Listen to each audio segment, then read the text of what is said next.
Magandang araw sa inyong lahat. Ngayon tatalakayin natin ang negatibo at positibong epekto ng globalisasyon sa sosyo-kultural. Mga positibong epekto. Una, pagpapalawak ng kaalaman at kultura. Ang globalisasyon ay nagbibigay daan sa pagbabahagi ng impormasyon, ideya, teknolohiya at mga gawi sa kultura sa iba't ibang bansa. Ito ay nagpapataas ng kaalaman tungkol sa iba't ibang kultura at nagpapalawak ng kaalaman ng mga tao. Pangalawa, pag-unlad ng teknolohiya.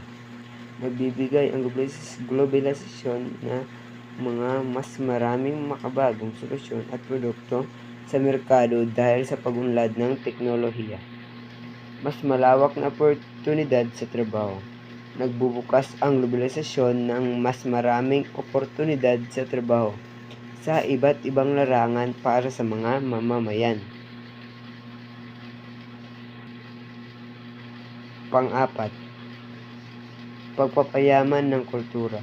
Sa pamamagitan ng globalisasyon, nagkakaroon ng pagkakataon ang iba't ibang kultura na magbahagi at magpalitan ng mga elemento na nagresulta sa pagpapayaman ng bawat isa.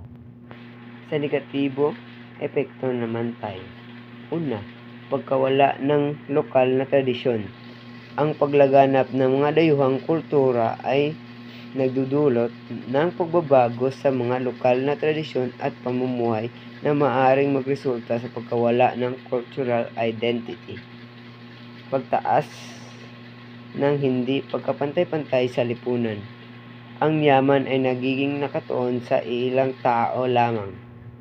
Pangatlo, pag-aalala sa lokal na industriya. Ang mga lokal na industriya ay naghahanap sa matinding kompetisyon mula sa mga dayuhang produkto na nagiging sanhi ng pagsasara ng ilang negosyo. Panglima. Pang-apat, posibilidad ng pagkawala ng positibong values. Kapag nawala ang positibong values, maaaring magdulot ito ng pagkasira sa ating lipunan at kultura.